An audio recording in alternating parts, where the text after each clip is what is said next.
Good afternoon, everybody, and Happy New Year. It's still January, so I can still say it, I think, for a bit. Welcome, everybody. I'd like to welcome also Louise Hall here, who's here from Health Watch. She was the author recently of the report on the Latham Medical Centre in Melton Mowbray that we've had circulated. So thank you very much for coming. I'd like to remind everybody we're this meeting is broadcast live, as you can see on the television behind at the moment at the back of the room. It's available not just live, but also available on the archive is stored for after the meeting as well. So can people remember that when they are speaking, if they're being given a nod by me, to turn on your microphone and then turn it off, particularly when you've stopped speaking. We've had substitution today, actually two actually. Number one is, is Brenda's here instead of Mrs. Richards. But actually the other substitution, we haven't got anyone instead of Sarah, have we? No. I mean, you're here in your own right. Quite.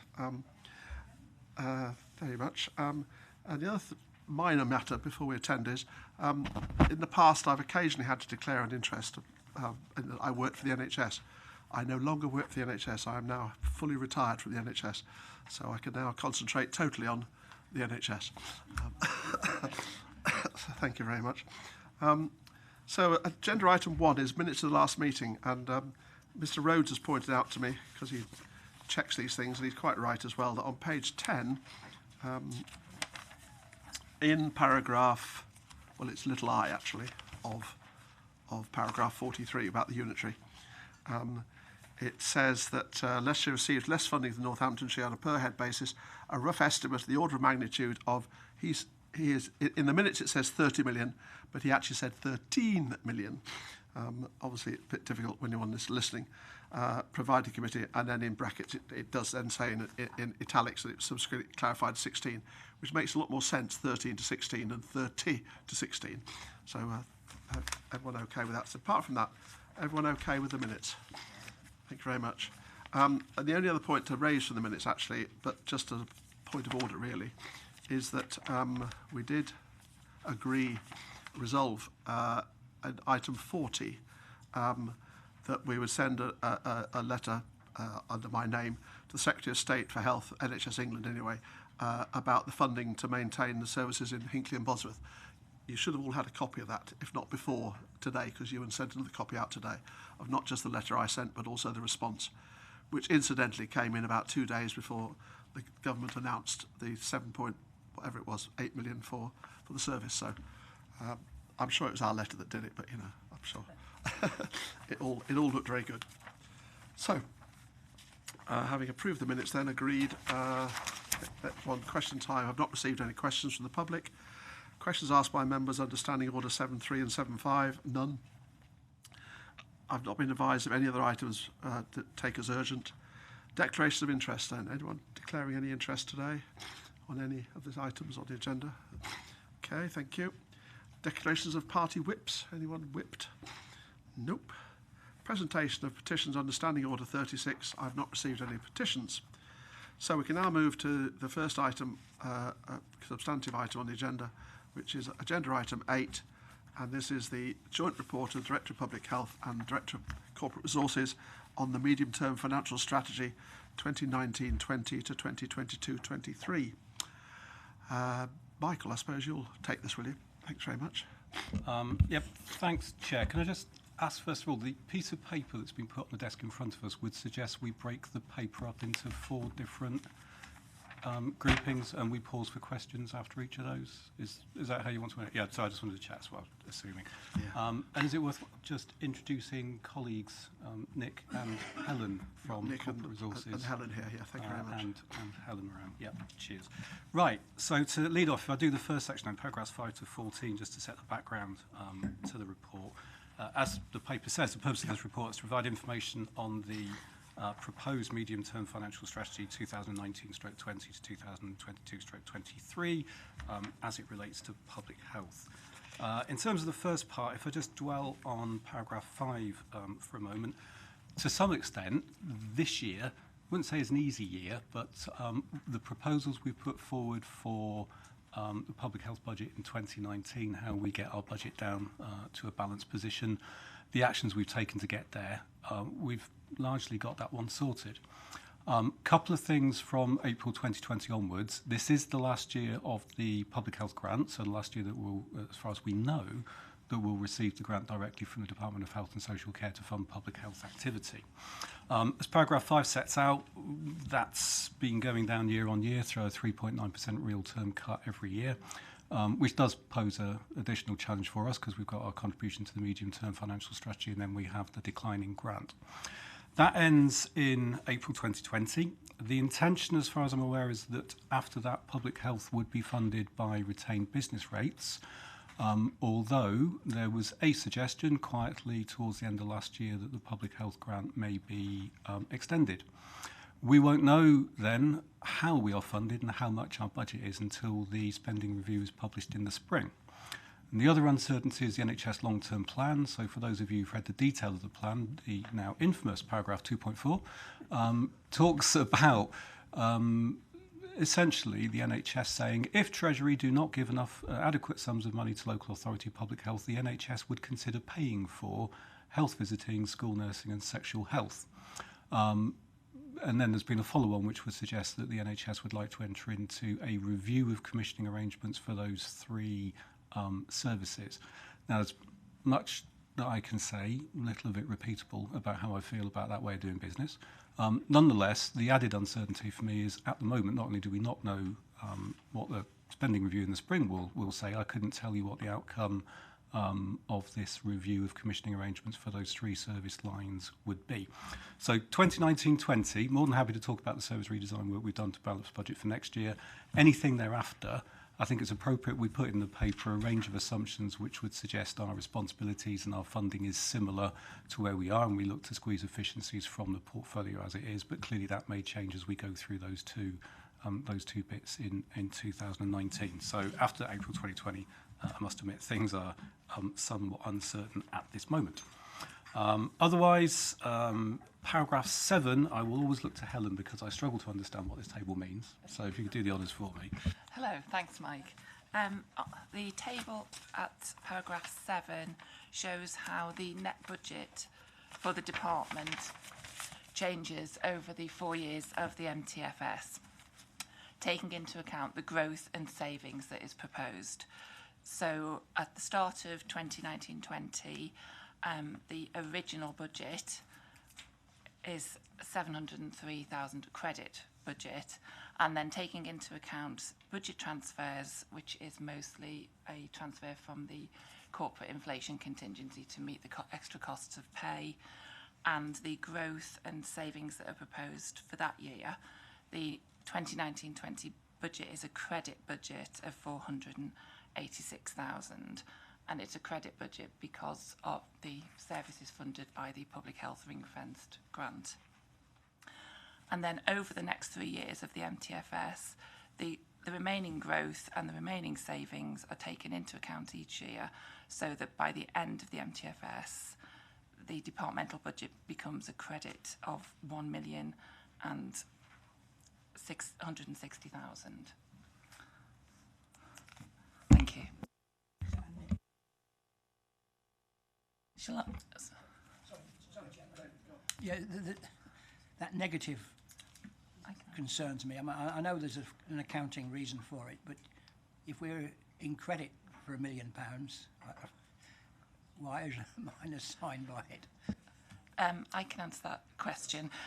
Basically, some of the grant is used to fund preventative spend in other departments.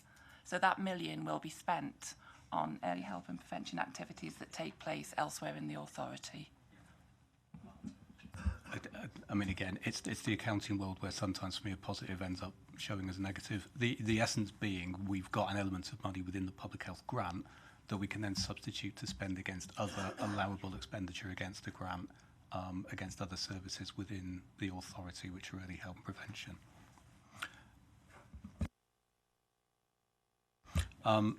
So lastly, to round off the paragraph 5 to 14 bit, again, table 2, paragraph 11 just sets out the main areas of expenditure for us, of which those NHS services, health visiting, school nursing, and sexual health are by far our three biggest budget lines. They come to about half the budget in their entirety.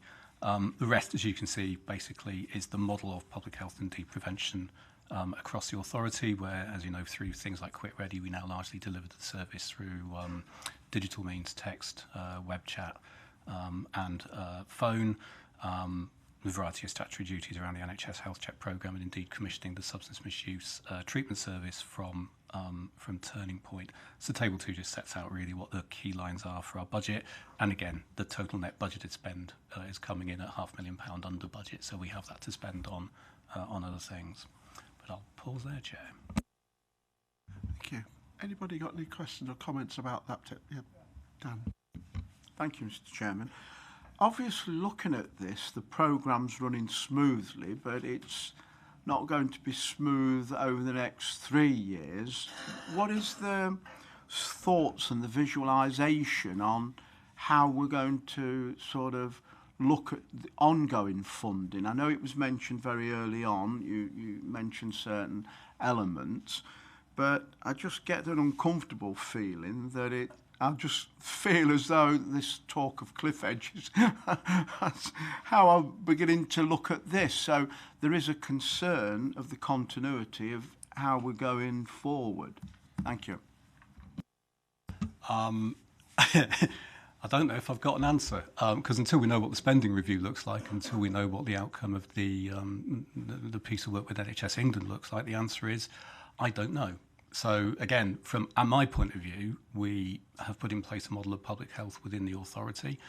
I always say to colleagues, it is slightly different really, I think, from what you see in a lot of the country, because we believe a lot, as the council would believe in supporting people, helping people to help themselves, supporting communities. So where we put in place a model that's around local area coordination, other community capacity building initiatives, that chimes with wanting to do prevention at the lowest cost that we can. I talked before about how we try to digitise our services where we can, and we've got an ongoing piece of work with having done smoking, we're next moving into weight management, and the proposals in the paper are carrying on both those strands of work. What can we do at the lowest cost in community? What can we do through digital means to try and at least get our cost base down, whilst all the while doing the things that we've always done, such as getting best value from the contracts that we have, looking at KPIs, looking at the value for money we get from our providers. So really, to some extent, say the paper puts forward a scenario based around a budget and a set of responsibilities as they are at the moment. If that radically changes, then to some extent, we'd need to have a look at that quickly and come up with a plan for 2020 onwards from there. There's no getting away from the fact at the moment is I couldn't tell you what that looks like because no one does.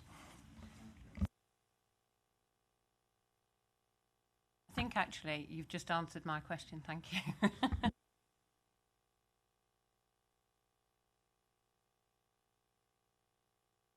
Mike, can you do the next section? Yep, so growth is a fairly easy section. We haven't got the sort of pressures on the growth that members will be well aware of from things like the SEND agenda and adult social care. So it's just a couple of lines around where we have got growth in the budget, one of which relates to counterbalancing, if you like, the effect of the year-on-year decrease in the public health grant. So we do put in growth bids to counter-effect that. Otherwise, we would have two savings targets. We'd have the MTFS, and then we'd have the grant cut, which would seem a little unfair. So we put in a growth bid for one, and then make certain that we meet our MTFS targets. The other one's been there for a while now. So there was national debate about rolling out PrEP as a prophylactic treatment for HIV high-risk groups. Although NHS England said that they would fund the cost of the drug, there is an additional cost to us in terms of additional tests that would take place around the use of that drug. So we've always put in a growth bid for the increased cost of rolling out the PrEP treatment for HIV. It's not a huge sum of money. The rollout of PrEP has been delayed. So actually, I think the last 2 or 3 years, we've always put the growth bid in. We haven't had to use it so far, but I suspect sooner or later it will be rolled out, and then there'll be the extra £20,000 to £40,000 a year cost pressure for PrEP. Thank you for that section. Anyone got any comments on the growth section? Yeah, Maggie. Just on savings, we're flatlining that to the 650. So, and we're predicting that into 2023. Is that a realistic prediction going? I just don't understand. Why is it flatlined? Why are we not sorry, Appendix B I'm looking at, reduced income, which seems to fall in. Page 25. By the way.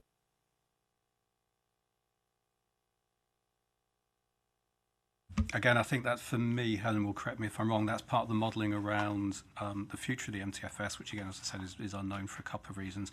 The 650-1920 is the last year of the grant, so the assumptions for 2020 onwards would assume that the grant's maintained at the current level. Is that right? Yes, that's correct. Yes.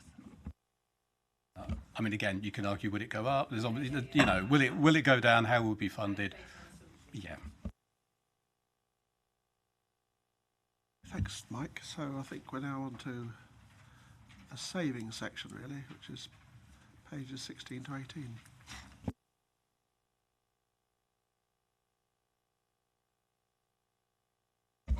So savings, as I said, sort of more certainty around this year than previous years, but just to run you through it.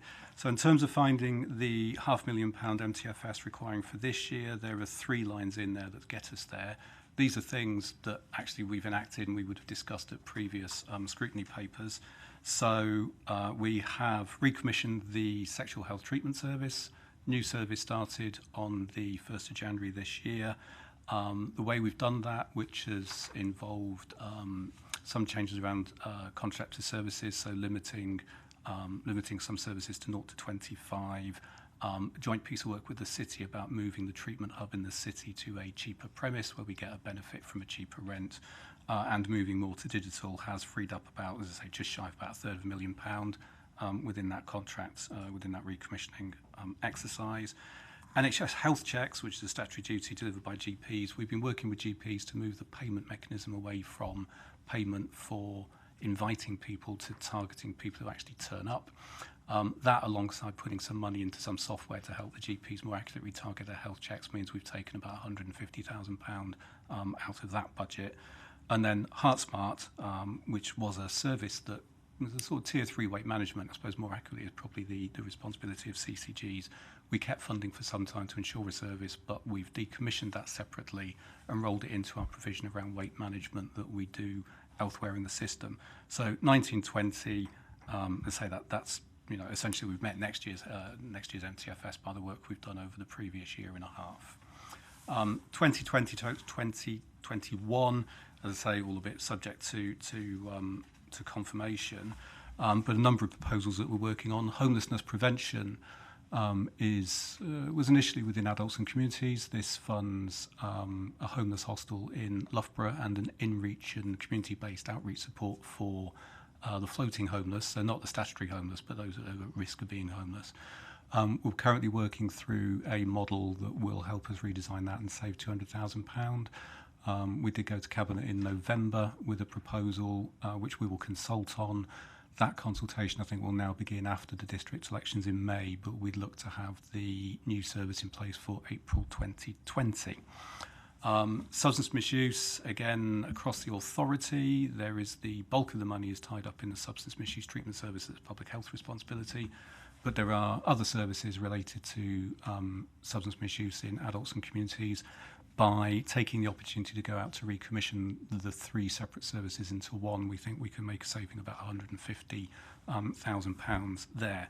And that really stems from the early health and prevention review work that Public Health led that we've done across the authority that started back in 2016. So again, not so much nothing new, they are kind of things that we've considered before and we reckon now's the time to implement them.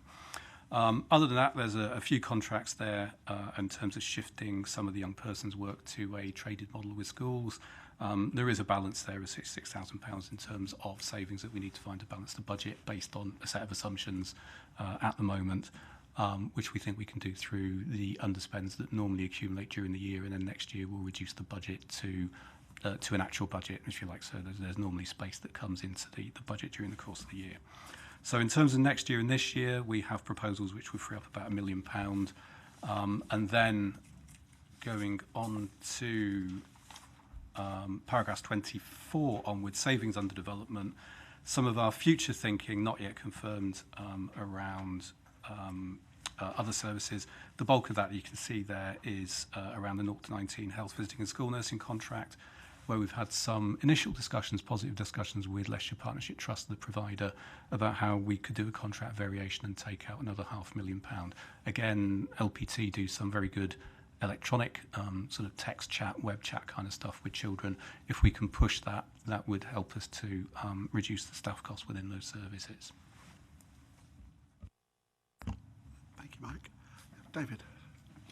Well, obviously, nobody wants to see cuts of any sort in these vital services, but do I understand that the total that is available to be spent is still in some doubt, because we haven't had those figures?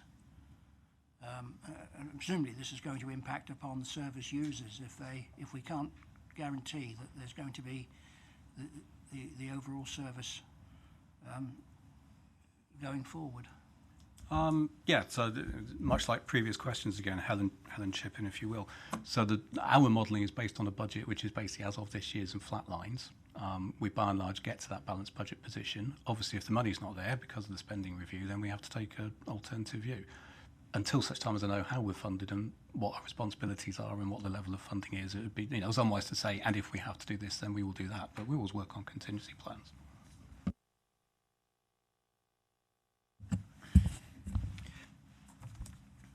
In terms of the savings that you want to make and you believe you can make, and I know the wording you gave was that you were hoping you could make those savings. So I mean, how, in terms of these figures being costed out to reach £1,005,000, how sort of confident are you, or how much testing has there been done to say, well, that is how much would be, or to what extent is this? Are we talking approximate figures here? That's the first question. And then the second one, could you, if you may, please just provide some more detail regarding the saving on the homelessness prevention, because the second paragraph talks about this would be developed in line with the local area coordination model. A number of additional coordinators could be recruited. I was under the impression that the number of area coordinators were being reduced. So could we just have a bit of clarification around that, please? Right, so well, if we go through the list, in answer to your question, so as I said, so it's like marking an exam. Integrated sexual health contract, done. NHS health checks, done. HeartSmart, done. Homelessness prevention, it's could, because we do need to go out to consultation. Now, in my mind, again, the details in the Cabinet report, the £500,000 contract, and again, the history of this is, we could look at the whole of that £500,000 and say, actually, homelessness is not a county council responsibility, it's a district responsibility under the Homelessness Reduction Act. We'll have the whole £500,000 and scrap the lot. My view would be that actually homelessness as a priority group, there's important, homeless people have much poorer health, linked to a variety of things which I do think is a county council responsibility through public health around mental health, drink and drugs. So the proposal is to save some money because of the financial imperative, but put in place more public health oriented service which would support people at risk of homelessness, particularly with issues around mental health, drink and drug problems. So from that point of view, the level of detail in the Cabinet paper is quite detailed, really. I think we need to keep the hostel provision, which some of this money funds, because otherwise we would be chucking homeless people out on the streets, and I wouldn't want to see that. The revised modelling, the £120,000 community outreach model, would be in line with the local area coordination model. So the outreach service provided by the Falcon Centre within Loughborough would go, and there's been press publicity around that intention, to be replaced by a revised model of work. I've got a lot of confidence in terms of the financial modelling for that. The issue for me about saying we could do this is ultimately we do need to go out for consultation until it comes back to Cabinet for approval of the final model. It would be wrong to say it would definitely look like this, that and the other, because we need to respond to what people would want to see from that service. I know there might be a question from Mrs. Hack in due course in this one. In terms of where it would fit, again, local area coordination to some extent is a model that joins up the dots nicely between the district responsibility around homelessness and those broader public health responsibilities working with communities. We do need to understand the detail of what a specialist local area coordinator might look like in terms of joining the dots up between the pathway. But personally, I think we've got a model that stacks up, and certainly the finances do. I suspect the line about reducing numbers of local area coordinations, we're currently going through an action plan on the provider arm, which saves us more money. So there are some posts that will go across the entirety of the public health provider arm, but in terms of the total number of local area coordinators, they, again, we have the largest team of local area coordinators in the country, which I think no excuse for, because I think that's a real benefit to Leicestershire. And there'd be a number of TUPE implications about the current staff in the commission service and where they, and we, again, I can't say for certain, but would TUPE apply that those staff would come in-house? So the homelessness prevention, absolutely guaranteed that we could save the money and provide a service, but it is subject to consultation and cabinet approval. Substance misuse, again, there was a deal of detail in the Early Health and Prevention Review back in 2016 that looked at the opportunity to save that sum of money from these three combined services. So again, I think we've got a high level of confidence that we'll be able to save the money from the overall pot when we go through the recommissioning in a year or two's time. After that, the rest of the sums of money are relatively small. As I say, moving to a traded offer, the bigger risk is not about saving the money, it's about whether schools would want to pay for such a service. So in terms of do the figures stack up, yeah, they're not plucked out of thin air. I think there's a degree of evidence and confidence behind them. In terms of savings under development, because of course the big figure in there is the health visiting one, I would be loath to say, yes, this will happen, because until such time as LPT sign on the dotted line, I can't guarantee it. But in terms of the joint work that we do with them, they can see where we're coming from, and they are working with us closely to land that saving whilst keeping the service going. I know Rob Howard, a colleague in public health, said the other day, LPT, I probably shouldn't share it publicly, but he did call us, LPT called public health within the county council, intelligent, sensitive commissioners, which I thought was the nicest comment I've heard in ages in terms of understanding. They understand that we need to save money. We need to understand that we don't want to destabilise the service, and it's for the benefit of both that we work together. And Amanda. The question I had was covered by Ted's question. Thank you. Doing well today on that.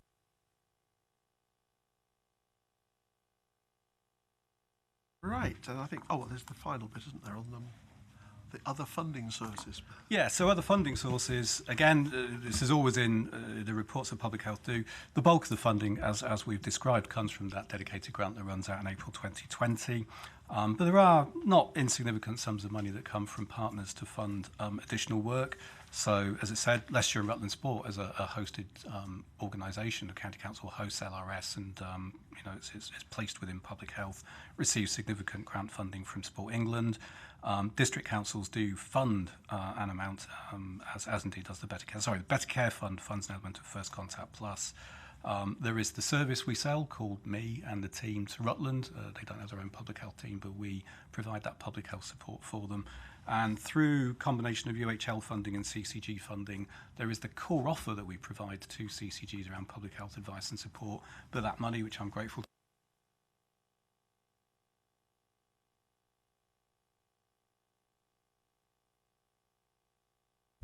let's try that one. There is a sum of money that UHL and CCGs put in that enable us to provide additional support to the health system around pathway redesign, etc. So in total, as you can see, it's a fairly good sum of money, really, that comes in. Thank you very much. Tom, yeah. Yeah, I see on page 19, paragraph 26, you say that there is no allowance for inflation or cost increases or anything else, but I believe I read somewhere there was a central fund which you could call on as and when you needed it. It just seemed very strange to me that a certain cost, I appreciate inflation is not running at a high level, but these costs are bound to be in there going on forward year by year, and you are going to have to meet them. Why not? Why have they not considered that? I'm at a loss. Yeah, so there's various things in there. When we have externally commissioned services, so something like the sexual health service, part of the efficiency that we'd seek to get from that contract is expecting the provider to meet the inflationary pressures of their cost bill, so it's their cost efficiency programme. Because at the end of the day, you know, the public health grant is going down year on year, so we've done a deal with that. So up till now, normal wage pressures and inflationary pressures we've dealt with through the commissioning programme, essentially by dumping the problem on providers, I guess. The 3-year pay deal is an added problem. So the first year of the NHS pay deal, which roughly comes out about 3% a year, the Treasury provided additional money direct to NHS providers to cover the increased cost of that pay bill. Year 2, which not that far off, is April 2019. I think from an NHS point of view, it's now seen as being within their baseline, so they'll need to manage that cost pressure within the additional money they'll get from the Treasury as part of the NHS settlement. For us, there's no confirmation that year 2 of the NHS pay deal, as it relates to people we commission, so health visiting one would be the obvious one, would be funded additionally. So at this stage, there is an additional cost pressure which we've escalated to colleagues both in the LGA and the Department of Health and Social Care. It's under brackets, quotation marks, active consideration, but until, as I hear back, I don't know if that is a forthcoming cost pressure we'll have to deal with in year. Amanda. Apologies. If you forgive me, can I go back to paragraph 24? I've miscalculated the paragraphs. Just in terms of savings under development, one of the areas that have been identified in terms of the approach is around the health visiting and school nurse. And the current strategy is a recruitment freeze and a shift to digital transition. What impact is a recruitment freeze having on the current service, and what kind of things are you looking to switch over to a digital offer? Again, under development, so unwise to go into too much detail because that's one of the kind of conversations with LPT that we're carrying on. Recruitment freeze hasn't started yet, so we'd be applying that. It's only at the and again, this is the stage why it's under development. They haven't signed on the dotted line for the contract variation. Once they do that, if LPT choose to do that, then at that stage they'll apply the recruitment freeze. What it looks like in terms of numbers and cost saving, I must admit, I don't know how it translates into raw numbers. The 2 digital tools they've got, I forgot what they're called, text health and web health. It almost comes down to a targeting. So school nursing ends up being a bit more targeted on those at highest risk of need, and that universal generic model of provision to school children would be done digitally. So I can talk broadly in terms of what the proposal is and how that would then translate into a freeze. The detail at this stage probably can go into because I need to bring it back once I've got an agreement with them, then we can come back and have a look at that. Okay, thank you very much, Mike. Anybody else got any points on, because that's effectively the end of the MTFS for the health. Oh yes, go. Yes, sorry, just to come back on the sort of the school nurse and health visiting is about the crossover between special educational needs and how that works together. Obviously, we've seen higher numbers of children being excluded or not being able to be managed within school because of special education needs. How do you see those services sort of tying in together a bit more going forward? I should have said actually recruitment freeze applies to the school nursing element, not the health visiting element. In terms of joint work with children's colleagues, of course, it's not as Children's and Family Services and going through their own large change with the wellbeing service. Particularly now Jane Moore's in post, working really closely with her colleagues, Jane Roberts, Rob Howard, working with Jane and her colleagues to make certain that there is a good join up between the two. So we do work together, and some of that is about quickly trying to understand when we put forward proposals what would be the impact on each other. So it does need a bit of, ever increasing join up between the two of us. The biggest risk for me at the moment is coming back to the point at the start about a potential move of responsibilities back to the NHS. Is actually you never sit comfortably wherever you are. You just basically need that system that works together, be it Children and Family Services, Public Health and the NHS, to consider children's services in the round. Because the long-term plan has quite a bit to say about children and maternity services too. Okay, thanks very much. Pam, I mean, you haven't had a chance. I mean, would you like to say anything? Well, I can only really repeat what Mike said, obviously.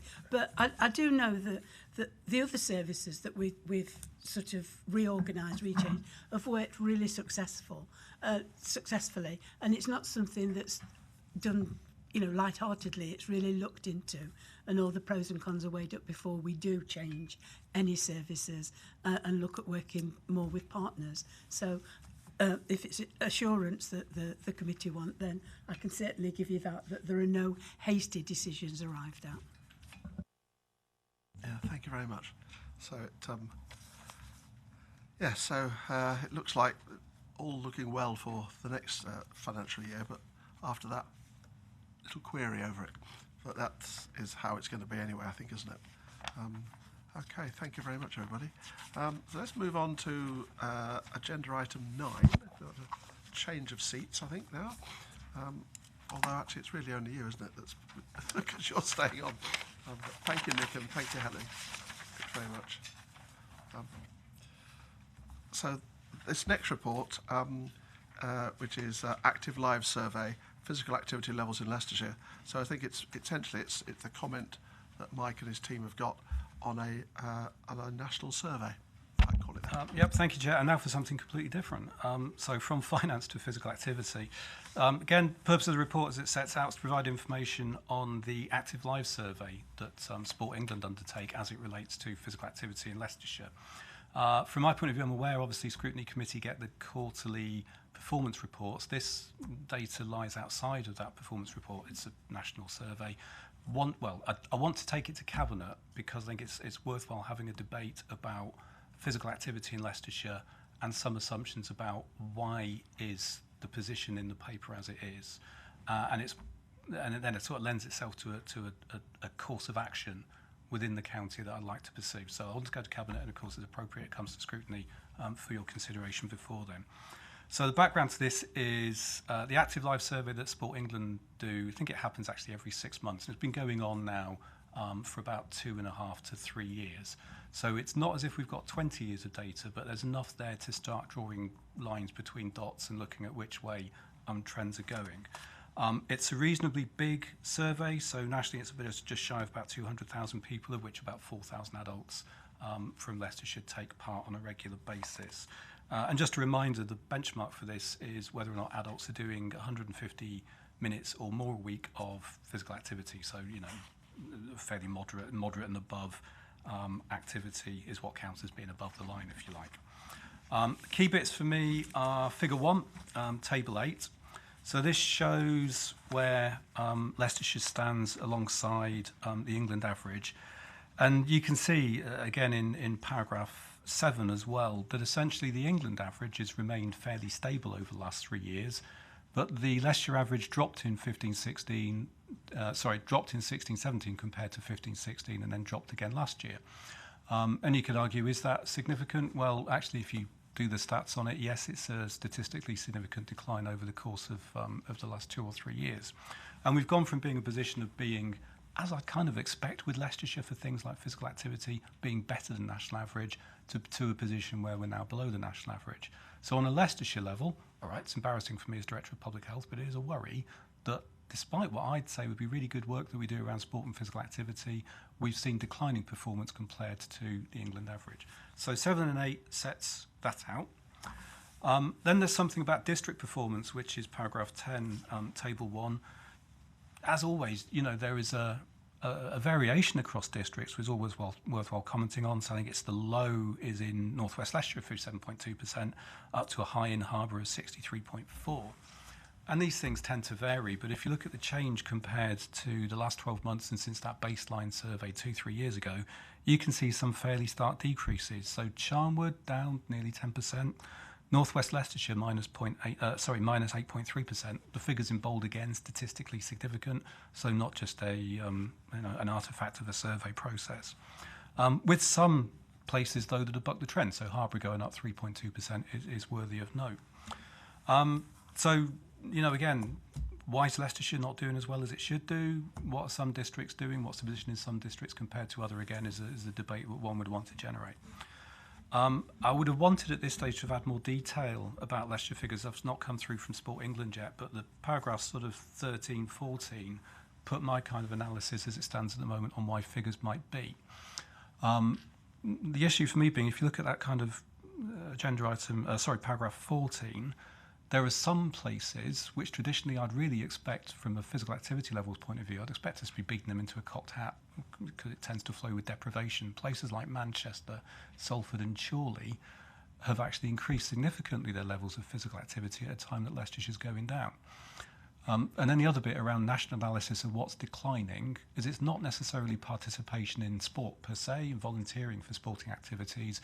It's the broader things. It's walking for leisure, it's walking to work, it's cycling for leisure and cycling to work. So there's a broader range of physical activities rather than doing sport. And if I think about Manchester, as I was saying in the Scrutiny briefing, I was reading the sports pages of The Observer on Sunday, and they had an interview with Chris Boardman.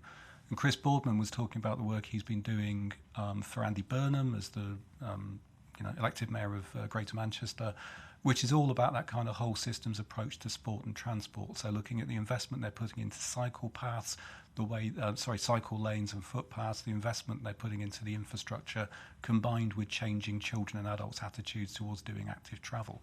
So part of me is looking at, well, actually, maybe Chris Boardman's doing something good in Greater Manchester, and what they've done there is a sign of what we should be looking at, which is, if you like, an integrated travel system. So not just about districts and their sport and physical activity offer and the work that I do with district colleagues, but encompassing that relationship with environment and transport and the whole join-up around active travel, employment and economy.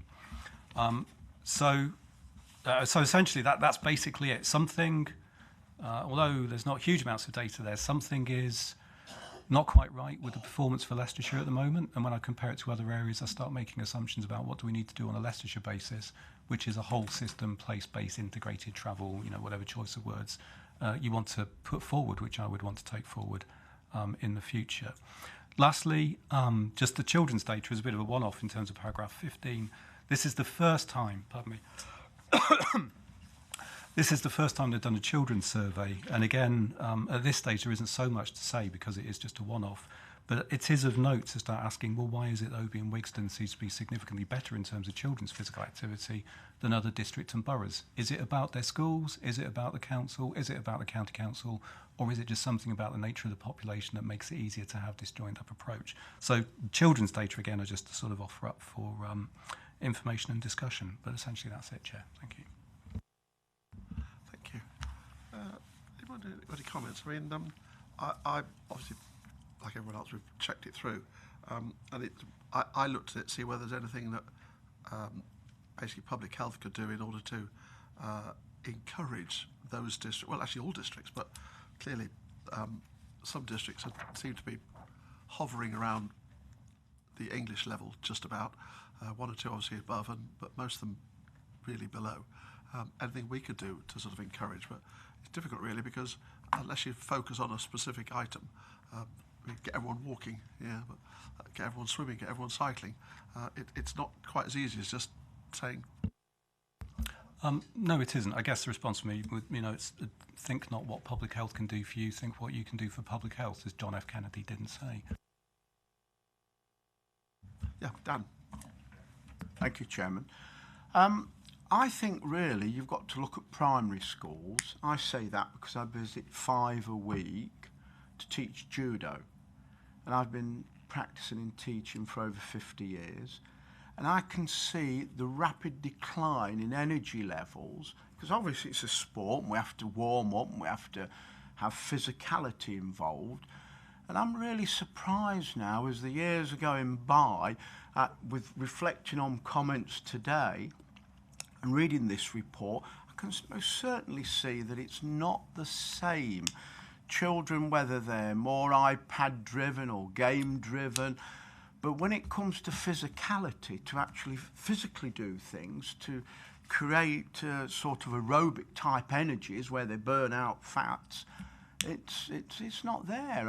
You see the odd 1 or 2 children, but the vast majority are very sedentary, and the sort of slightest sort of warming up exercises seem to be quite beyond. So the point is really, what are we doing in primary schools on the way? Because when all of us around this table reflect, perhaps in the years gone by, we all had PE teachers and he or she looked like a PE teacher and that was it, and they took control and you had to follow the programme.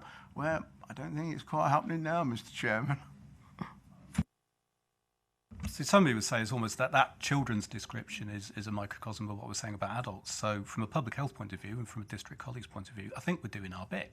So we've invested in fundamental movement skills programs. So some of the issue is kids now coming to school and, you know, they've got no real sense of kind of inner core strength. You know what I mean? It's just fallen. They're not coming to school physically active. They've not had those kind of motor skills being developed. So we put some money into that. There's obviously used to be the school sports networks that were centrally funded until 2010, and through the public health grant, we've kept those going in Leicestershire, unlike nationally. So all primary and secondary schools should be part of a network which is, you know, sharing best practice around physical activity, having somebody to champion physical activity within the schools. So we've done the school sports bit. We've kept that network of infrastructure going. And there's other things. So the Daily Mile, which many members will have seen mentioned on the news, we've funded LRS to deliver that in the guise of what's called the Daily Boost in all schools in Leicestershire ahead of any national programme. So there are things that we've done ourselves. The bit for me that's lacking, of course, is the iPad culture, and that comes down to that when I talked about an integrated system. You then start getting into the join up with the stuff in E&T, for instance, around the enforcement and no parking outside schools, encouraging active travel to get kids to walk to school. You then get into the community safety issues. And then the iPad stuff, you get into kind of culture, communities and families, all of which I don't think the current children's plan, such as it is, really kind of gets into that kind of whole systems approach, looking at everything that's out there as well as everything we're doing in the school. So again, you know, I think there's good stuff that we've done in Leicestershire, but it needs to look at everything that you've just said. Amanda. I suppose I'm quite unusual. I've got an 11-year-old and an 8-year-old, so I can definitely say that the difference between primary and secondary in terms of physical education is quite vast, actually. So my son, who's just gone up to secondary school, does quite a lot of physical activity as part of his school day, not so much in the primary child. She does the Daily Mile, but they have one PE lesson a week. So there is that already. But I think one of these, the quite interesting about the data is, I suppose we shouldn't be surprised to see that you know, the levels of activity in children where adults is starting to flatline or start to reduce. You know, the expectation would be is those parents of those said children will also be leaving fairly sedentary lifestyles. Certainly the family unit's changed quite a lot, and I don't think we've kept a pace of how rapid that change has been. And just explaining in the pre-brief just how difficult it is for me to get my son off his gadgets on a weekend just to take a walk, although he's involved in football and other things. I think one of the areas in terms of physical activity levels, though, and I can only say in Blaby because that's obviously my district, I suppose, is they did an assessment of the green space and green space for leisure across the district, and actually Blaby did have some areas of concern. I think also for my division, being on the edge of the city, access to public facilities actually is in the city, and then that's my closest public facility. But obviously county residents have to pay more for city facilities. Going to Enderby Leisure Centre is nowhere near as convenient as going to Braunston Leisure Centre, for example. So maybe access on the border could be something we could look at, particularly for those on the edge of the city, but also on the edge of other counties, and whether or not we could do some sort of cross work between the cities and shared counties on those physical activities.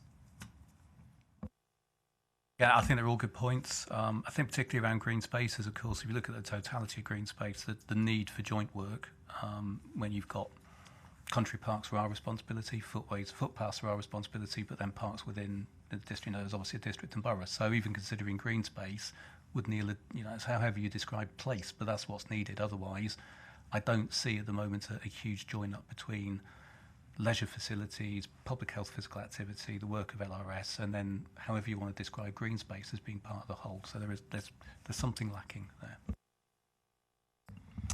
Yeah, I think that's reminded me really, because they excluded gardening, didn't they, as an activity, whereas I'm certainly, I think, as others are, into a few flowers being potted and cut.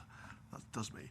But obviously people with big, heavy allotments spend a lot of time doing their big digging and all that. Yeah, it's a fair comment, actually. I should have said at the start, in terms of the boundaries of the Sport England survey, it's more than sport. It is walking and cycling, but it didn't include gardening, which might have benefited us a bit, I think, in Leicestershire. Maggie, yeah. I really liked what you said about the integrated travel plan, because in my division, it is very unsafe to cycle, for children to cycle, because of the infrastructure and the nature of the villages. You know, just to cycle from one village to another, we haven't got adequate footpaths or cycleways. And I think I've been doing some work at the moment to try and look at a cycle path between two villages, and the cost is tremendous. It's about 100k to do that. So I really support what you're saying, and I think some of the activity is limited because it comes down to safety, certainly in outlying areas and villages like I've got. Absolutely, and I should say, I mean, really, I see this as being a focus for the department going forward. So that kind of work, health impact assessment, what's called health and all policies. Rob Howard in my department in particular, has been championing that. I guess the difference is where he's got involved in things like Lubbersthorpe, the Lutterworth development I know he's currently involved in, commenting on plans. Melton Local Plan would be one. Of course, it's great that district colleagues are coming to him asking for advice and support on how do we make these developments healthier by design. You know, it's active design, designing this in from the start. What would be nice to see throughout the county was a bit more consistency around that. So in an ideal world, Rob would be flat out working with all districts on that agenda, because ultimately that's the way, you know, rather than spend money on services to encourage people and promote them, if you can get people doing it from the start before they know it, then you're laughing. Brenda. Thank you, Chair. Mine's not necessarily a question, but more of an observation. And the first thing that got me involved in counselling and community counselling, really, is to get involved with my children's play area. It was non-existent 30 years ago. There wasn't that emphasis around children's play. And I've recently been blessed with 3 grandchildren, so they're all 18 months.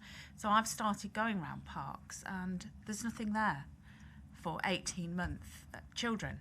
There's not even enough space to take a little push bike along with you. So actually, I went to mini movers last week for the first time, expecting it to be mini movers. But it was sedentary. We were all sitting down playing little instruments. It wasn't mini movers. So, and this was run by Charnwood, so I'm going to have to say something there.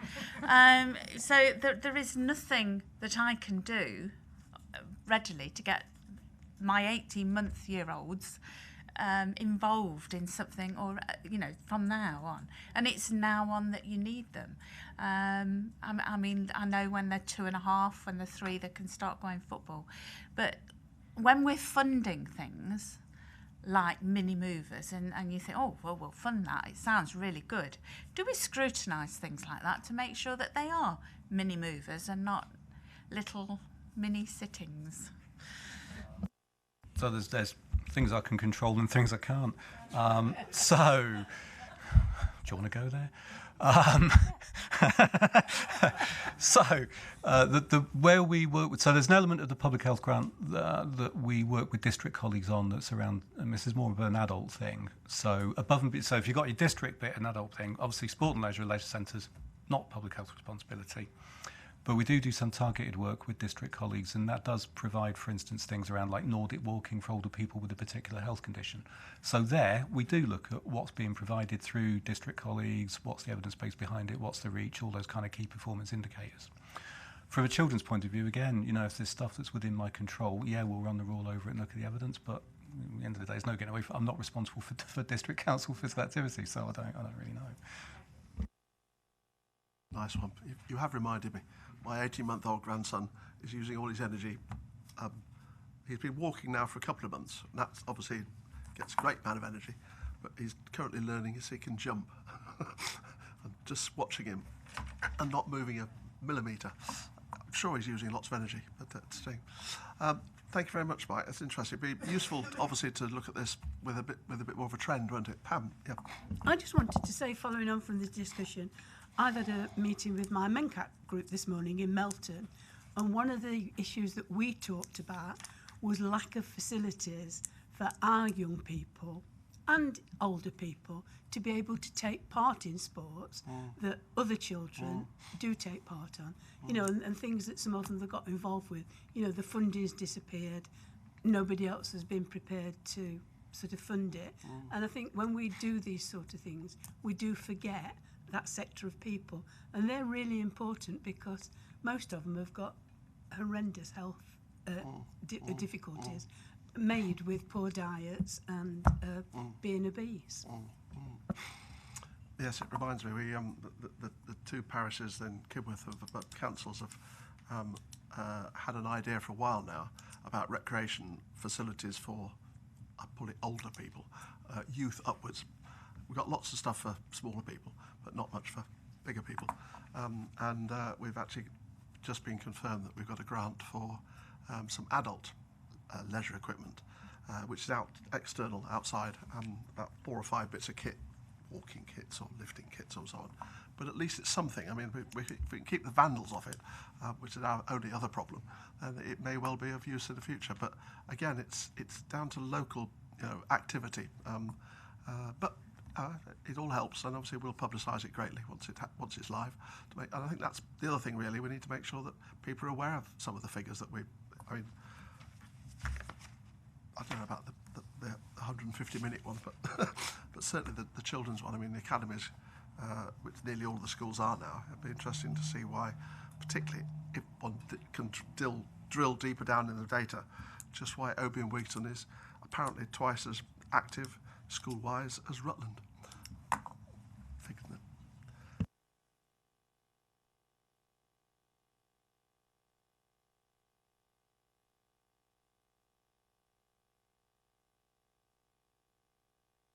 Change of seats again, and we're on to item 10 now. And we welcome, this is a report, basically a comment on the Royal College Physicians report on outpatient appointments and report from the University Hospitals of Leicester NHS Trust. And welcome Mark Whiteman again, and Ketcha Dishama from you're from West Leicester, aren't you? You're from West Leicester. Yes, that's correct. Nice to see you both. Happy New Year to you too. New Year to councillor colleagues. Thank you for your support for the services last year, and I hope we can count on it for this year. If I may, I'm just going to make a few opening remarks and then probably we'll take questions. I think the first thing to say is this is what prompted the discussion, the Outpatients, the Future, the Royal College of Physicians document. We think it's fantastic, so you won't find any pushback from us on that per se. A bit of context. So UHL, we see 1.2 million patients a year. 900,000 of those patients are outpatients. But let's be absolutely honest that for much of the time when you hear from us or your colleagues in city or in county, or indeed when I reflect on the discussions at my board meetings, we tend to concentrate on the acute emergency surgical services, things like heart surgery, renal transplant, cancer, respiratory disease and those kind of things.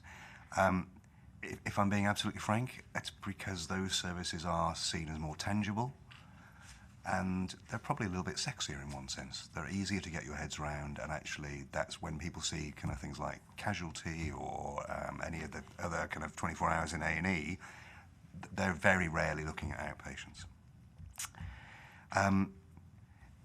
In the Outpatients Royal College of Physicians report, there's some really interesting stuff in there. So would you believe that 5% of all traffic on UK roads happens as a consequence of NHS activity?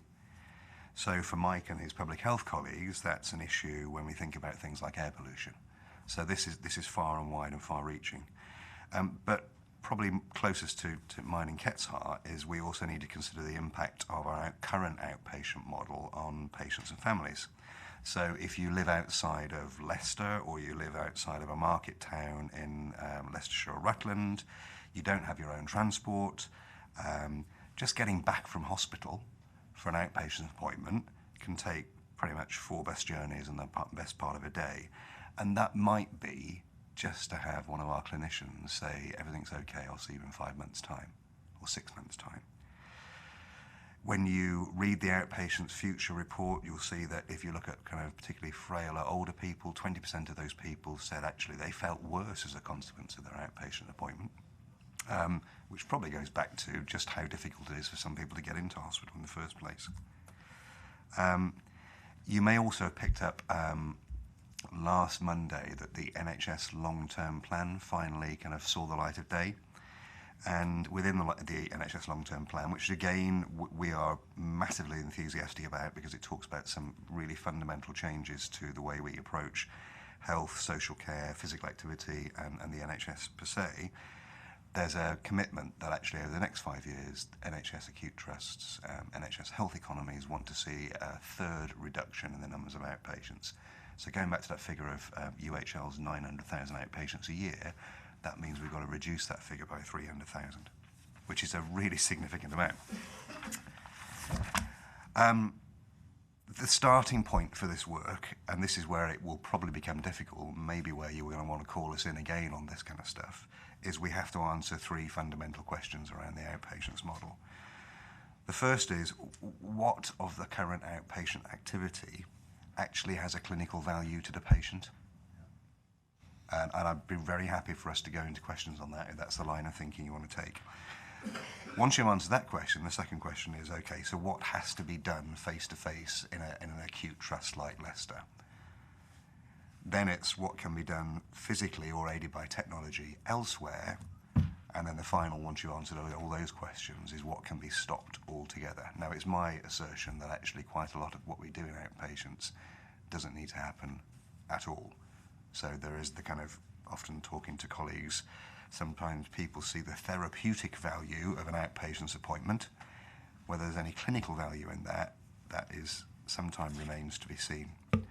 So the reason you could say I'm getting my excuses in first, but the reason for that kind of that lengthy preamble is I think we absolutely recognise in the NHS that in this our 70th year, much of the NHS has changed and changed for the better, but the outpatient model, the fundamental outpatient model, where we have a big factory in the city, and this applies to Manchester, Leeds, anywhere else in the country, but a big factory in the city at which lots of people rock up on a daily basis, that model hasn't changed. And we think it's high time that it did. And I must be frank with you, not least because if you take the fact that of our 900,000 outpatients appointments, 600,000 of those are follow-ups, so just repeat appointments. Most of those follow-ups, we lose money on them. So there's not even a financial reason to kind of keep them going. So that's the kind of context. And I'll stop there and ask whether Ket wants to add something from a community point of view. Thank you, Mark. I'll echo most of Mark's comments, and particularly one at the start, which was around the amount of work that's gone into the acute side of the services that are provided by trusts such as UHL and also services commissioned by the CCGs. And there's probably been less focus, in fact, around elective or planned care services being commissioned, or the level of redesign that's happened amongst those particular sets of services.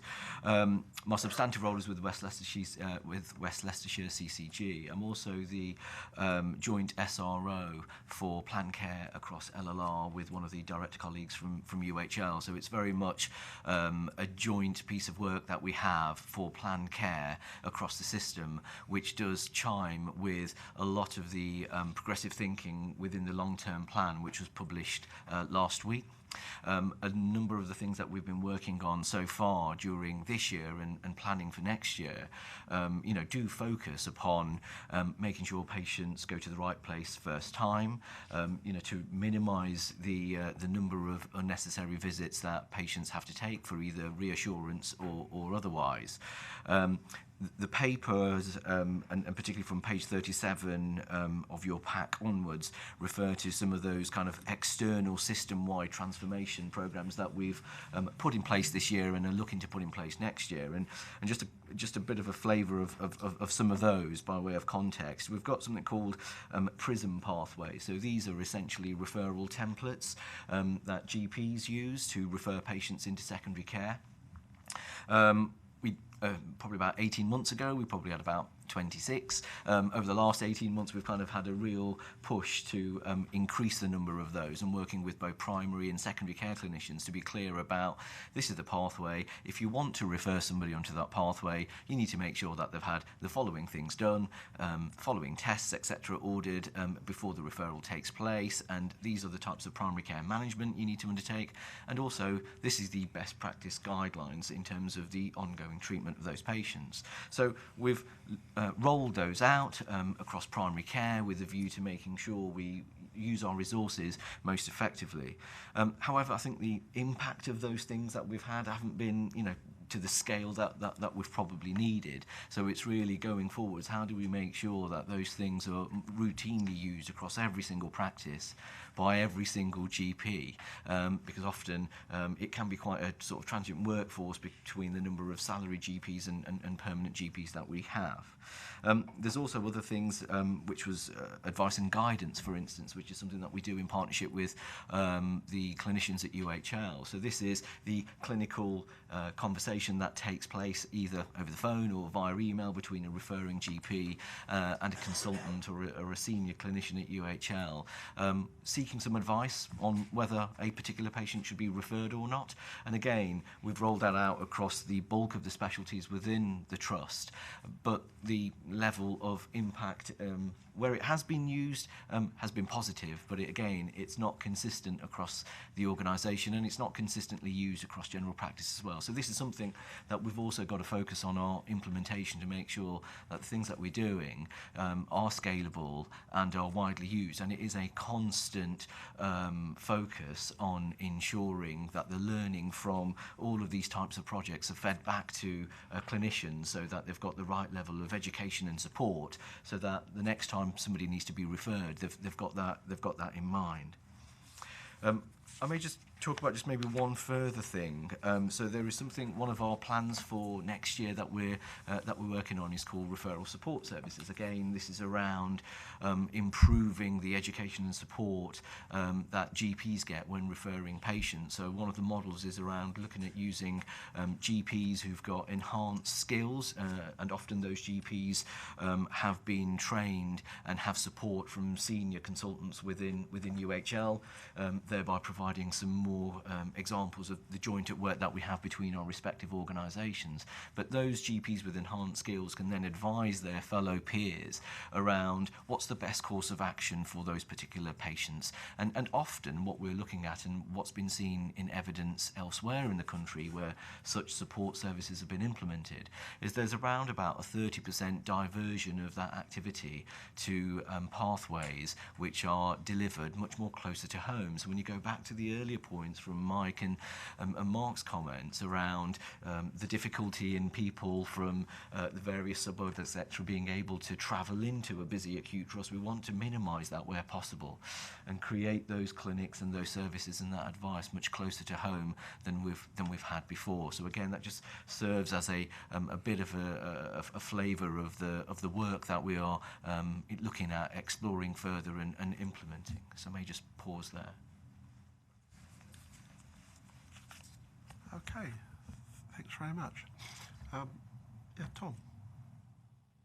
Yeah, from a position of total ignorance, really, there's a tremendous amount of work gone into it, and it seems very good, and I can see exactly trying to really completely change the model. And I understand why, and probably one of the biggest shocks is a number of people who, I'm sure it's been said before, who don't turn up to appointments, and that is just a total waste of time. And it's hard to believe that people who are seriously ill have got the nerve, when they've got an appointment made and they're delaying everyone else being seen, do that, but that's not the point. A lot of the work seems to be trying to go out to primary care centres, GPs and everywhere else, where they're already under huge strain. Now, from a financial point of view, yeah, it's just moving the need for they're going to have to gear up to cope with that in terms of finance. I can see it's going to take it off off the acute care centres. And I actually think you're doing everything you possibly can to make it work, and it makes a lot of sense. But it is, given the constraint of finances, it's just shifting a problem. I'm not saying this isn't the right thing to do. I actually think it is, but it's going to create problems in other areas. Yeah, if I can pick up the kind of wider community implications and maybe just touch on a little bit of the workforce factor, because I think maybe what you may have started to mention was around if we're moving things into primary care, the GPs and practice that are already absolutely stretched, how can they find some time to do any more work? So one of the things that's cited within the paper is some of the concept that we've got and the actual model of an alliance across commissioners and providers that's in place at the moment, has been in place for 5 years. And that has a particular arm which is around primary care. And what we've developed over the past few years on that is a list of clinicians who are spoken about are these GPs who also have day jobs, but these are some of the extra services that they provide, that they're commissioned to provide and deliver around MSK, dermatology, etc., to a high accredited level. So we've got some additional working that is happening with that particular clinical workforce. However, as we've developed these plans, I think what we've also looked at is how can we use wider grouping of health professionals. So there are a number of things that nurse specialists, particularly within dermatology, can undertake that don't necessarily require a patient seeing the clinical head of service at dermatology, and that's something that, you know, Dr. Bird himself has kind of outlined as well. In addition to that, when you're looking at some of the stretch services, ophthalmology is one of the outpatients which is significantly high waiting lists. It's a very pressured outpatient department if you ever went in there on any morning or afternoon or weekend come that point. But we haven't really done as much with optometrists, and they've got a wealth of skills. A number of them have been trained by some of the senior clinicians at the Trust and can undertake a range of duties such as monitoring of stable glaucoma as a follow-up, rather than those patients having to come into the Trust every 6 months or a year. So I think it's not just about using the people within the Trust. It's about looking at how we can expand the workforce in the community using those other health professionals. Chair, may I just add to that? And because you're right, if this is just shifting the work from one place to the other, then someone's got to pay the piper at some point. Going back to those kind of 3 buckets, some of this stuff we've just got to make disappear altogether, i.e. stop doing the work altogether. So I'll give you a kind of an example of that. So we will routinely bring patients back post knee surgery, kind of for reviews, and you might argue that's good patient care. But the fact is, actually, patients pretty much know if their knee is about to give way. So why can't we operate a principle that says, okay, post knee surgery, if we discharge you, you're looking okay, everything's kind of hunky dory. Let us know if something's up. Because it's not shifting it's not the transfer of risk to the patient. It's respecting that actually patients are quite bright people in their own right, and for some of this stuff, they probably know their underlying kind of comorbidities, what's wrong with them, better than any of us do. And that is really a lot of the way that we create more capacity, because that enables then for us to kind of reduce our waiting list for people who really do need an outpatient's appointment. But that will involve quite a lot of discussion in all kinds of forum, not least with our clinicians, especially some of the older school clinicians, like to see their patients back 6 months, 12 months after surgery, because it's what they've been trained to do. So there's a strong cultural element to weaning our own selves off the old model. Maggie. I think quite a few of the problems comes down to time scale and communication. So as an example on time scale, when it's a very acute thing, I mean, my son was involved in an accident and needed to go back very quickly on certain things, and it was excellent, it was brilliant, no problem. But if it's a longer term thing, people often take themselves out of the system because they don't know where they are on the waiting list. And I think that is one of the problems that we need to look at. A lot of older people, the very elderly now, have got multiple problems and things, and they're travelling all over everywhere to try and get to outpatients' appointments, and quite honestly, they are just wore out. One question I have, I see that technology will play a significant part going forward on how we communicate. And one concern is about the very elderly that I've worked with in the past. And how do they communicate with that? Because, I mean, my mum, and bless you mum, she can't use the remote on the television, let alone, you know, contact you by text or anything like that. So that is just a concern going forward.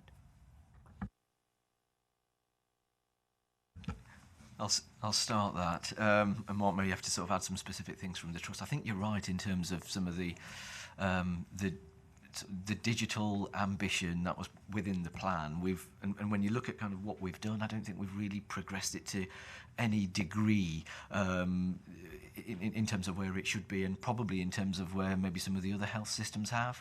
And even now, when you look at some of our plans, we've got some sort of two-way text reminders, and we're kind of just coming to the fore on things like that. And I think it's just probably, too little, too late. There's a plethora of things out there in terms of patient apps and websites and advice and that people can get, but often when you Google something like back pain or something, you'll probably get a couple of pages of information, and you wouldn't know which one to kind of navigate your way through. So we're doing some specific work on the development of those types of apps. So we've got some of the more accredited ones that GPs can signpost their patients to.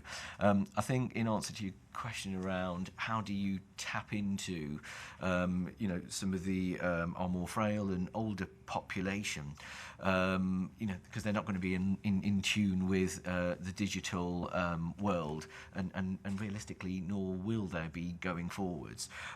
I think that's when really the support more locally, whether it's through the voluntary sector or whether it's through the local practices, in the first point can help. And we've got to find a way of streamlining our information so it's much clearer for people, so they know what to expect up front, as opposed to a referral going in and patients thinking, well, at some point I'll be contacted, and the anxiety often with those people just increases, and what tends to happen, other conditions exacerbate and overtake their illnesses.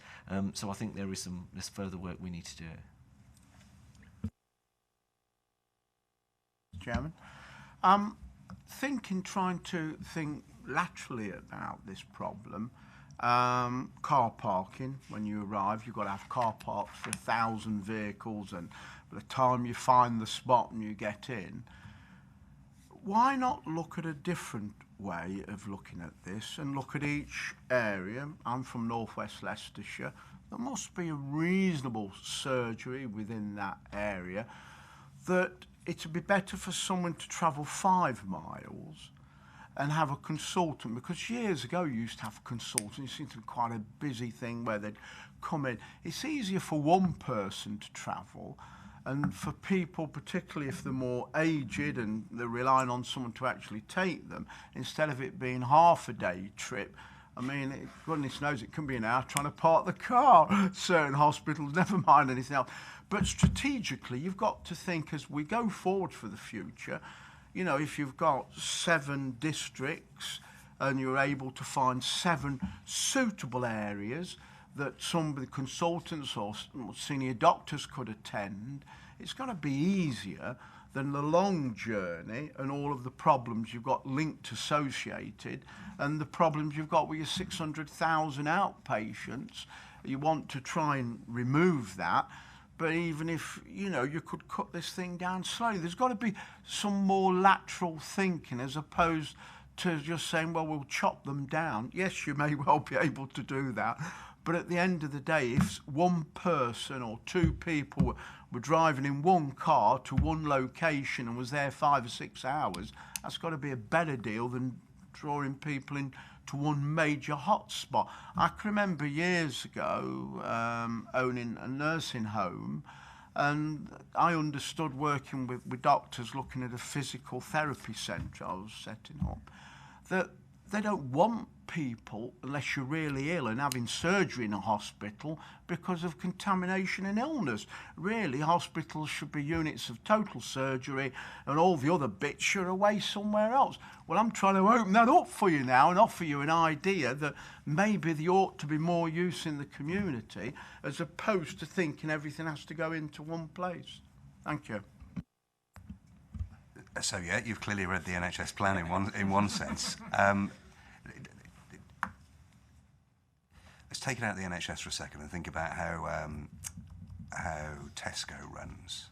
So Tesco, you've got the kind of big store in Loughborough or Thurmaston or wherever, that sells everything from horse blankets through to baked beans, and then you've got the local model, the Tesco Metro model. Well, I'm a great believer in that, and actually there's something in that for the NHS, that you concentrate and focus at scale the stuff that you need to concentrate and focus at scale. Other work you need to make disappear altogether, because actually it is of limited therapeutic value. And then you export some of it where you can export at scale. The balance we're trying to work through at the moment, and Ket will talk about this perhaps in terms of what's happening in the Community Services Review, is what can be exported at scale. So if you take dermatology as an example, I think we've got 16 dermatology consultants. Currently there are 9 community hospitals, all of which will have a very reasonable kind of ask for kind of having a dermatology clinic in there. Plus there's an awful lot of dermatology patients in hospital. So it's working out where you can put on clinics at scale in the community where they're used efficiently and effectively. If money were no object, what you'd like to be able to do is every community hospital has every outpatient service there 1 day a week, but without doubling the numbers of staff in the trust who are capable of getting in their cars on a daily basis and doing that. That's almost impossible to do. But the principle is, yes, you're right, the stuff that comes in, the patients that come into the acute trust should only be required to come into the acute trust because there's no other thing that they should do. What we export should be the simpler stuff that can be done at scale elsewhere. And just one final point, if I may, and it goes back to your point, Councillor, about some of the kind of the digitally illiterate, slightly older population brackets. Let's not brand everybody with that brush, because there is such a thing as a silver surfer or whatever. Yeah, we can't have a one-size-fits-all to this, but when you've heard us talk before about the plans for the treatment centre at the Glenfield Hospital as part of our reconfiguration, one of the things that seeks to address is that if older people who have little other choice other than to come for an outpatient appointment or a treatment at the treatment centre, the more we can make that a one-stop appointment where they get bloods, pathology, X-ray, CT, MRI, cardiac monitoring, rather than being expected to come back 2 or 3 times, the better it serves those people who really do have to come into hospital. If I can just build on the dermatology example, specifically North West Leicestershire, because one of the frustrating things is there's probably quite a lot of physical estate available out in the community that hasn't been fully utilised. And I don't necessarily mean just within the community hospital. So in the example that you described, it doesn't always have to be the senior consultants from the trust visiting and seeing patients. In North West Leicestershire, there's a service that's been set up probably over the last year now called Dermatology Divas. Now, apologies for the name, it's not great, but the essence of that service is GPs who see patients in practice who would traditionally have referred those into the acute dermatology service, now refer into a local dermatology service within one of the practices. And it's something that they've called inter-practice referrals. So they've got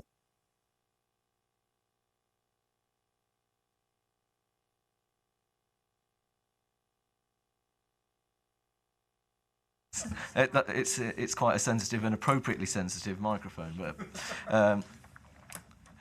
but that service actually treats patients much more closer to patients' home, because they are within X miles of seeing a clinician who can provide that ongoing treatment or that one-stop treatment. So that's just an example of something that we've done there. What we will be looking at is replicating such a service with a better name, obviously, hasten to add, across the other parts of the county and within the city as well, and not just obviously for dermatology, but also a number of our other high pressure specialties. And what we should then see is more appropriate patients then going into the acute trust as and when they need to. Yeah, you've reminded me actually one of the points I was going to raise, but I'll raise it now because you made me think about it. And that's, it would be useful to have, as Mark suggested, perhaps a follow-up report, some kind of performance indicator table against the main specialties. So the sorts of things of how many do not attend, percentage, that sort of stuff. Because it may well be that there's a particular outpatient specialty that lots of people don't attend, for example. But it'd be useful just to get some numbers, really. But then at least we've got a bit more factual stuff, haven't we? I've been trying to grasp the totality of what's happening. I've been attending on a voluntary basis meetings at Hinkley of the CCG, and I've been doing it for, I don't know, about 10 years or more. And we touched on this on the last, what's happening in Hinkley we touched on at the last meeting, and we've got the £8 million possibly pretty well there. But the idea is, as I understand it, that more treatment will take place as close as possible to individuals where they live, preferably in their own homes, rather than even use the community hospitals. You come down to your GP, and then you come down to your home, and you're backed up with specialist nursing and so on. Now that's fine, except that we all know that the GP service is overstretched. There is a real problem with recruitment, and I think there's a problem with nursing recruitment as well, for a variety of reasons. So I'm just looking at this, and I'm just wondering whether we're looking at this in totality, and the 300,000 people who will be not coming into the acute hospitals, whether the backup that people will need will be there in place to administer this. Because it's not just, as I say, it's not just the. I understand this report. I understand exactly what is being proposed. It's whether the backup facilities are there closer to where people live, and whether we've got that, or whether somebody has that in mind at the same time. And while I'm speaking, what worries me about this report is page 33, the item 4, which just jumps out of the page at me.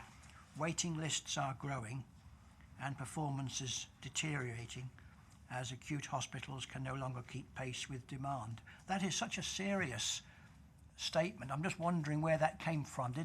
Now, is that who is the author of that assertion? Is it the Royal College, or is it yourselves, or where has that come from? Because I think we do need a follow-up, because what we're hearing today is this affects every single one of us and all the people we represent, and ourselves, our loved ones, and everybody. So we want to get this. We want to make sure that we understand what's happening. So I think a follow-up report is going to be really useful. But could I just ask who was the author of that? It's a devastating sentence, isn't it? And it's one that should wake us all up and cause concern. Well, I'm glad, in certain respects, that you've highlighted it. It's a lift from the Royal College of Physicians paper, the thing that triggered, I think, this discussion here today. It was referring to outpatients. The fact of the matter is, you could apply it to any area of NHS endeavour at the moment. Demand exceeds our ability to deal with that demand, which in part goes back to whether it's older, frail, multimorbid people coming to acute hospital beds, whether it's the numbers of people expecting to see a named GP on the day that they call for the appointment, whether it's district nursing, whether it's outpatients. The NHS is no longer tooled up to deal with that level of demand. by keeping doing things.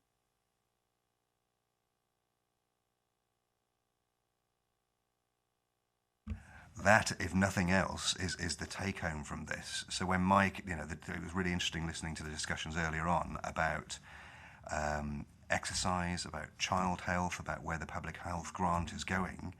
It's a bit of a cliche, but it is far easier to, it's far less expensive to prevent something than to treat it. And yet at the same time, we're seeing money being taken out of public health budgets. We're not seeing until very recently the long-term plan for the NHS showing that money is now going into community budgets in the way it ought to have been. So the NHS, which broadly everyone knows stands for the National Health Service, is actually is better described at the moment as a National Treatment Service, because it's only at the point of treatment that we start getting interested.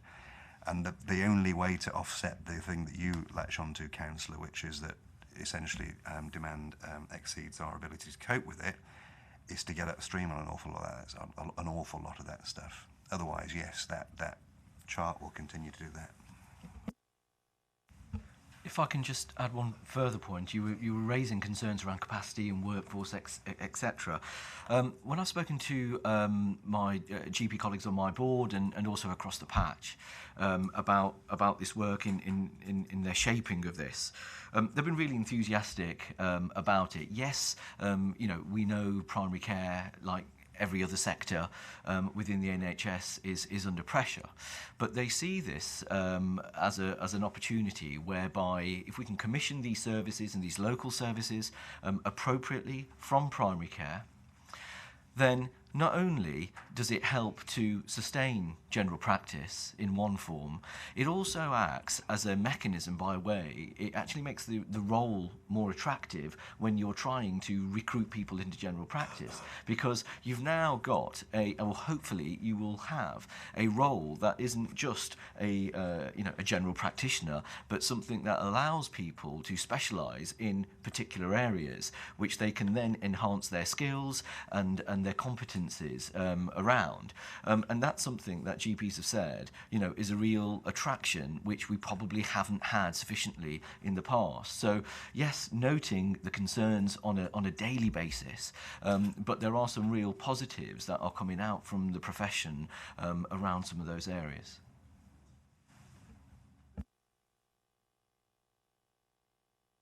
That's fine.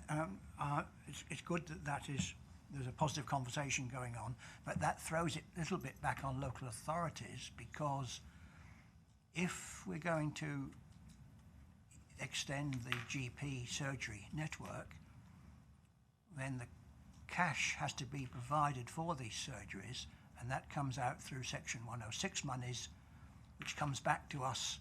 Well, largely, I don't think the NHS actually funds surgeries directly, or not so much as that perhaps people might assume. I think most of it does come through, as communities expand, it comes through additional Section 106 monies, which goes.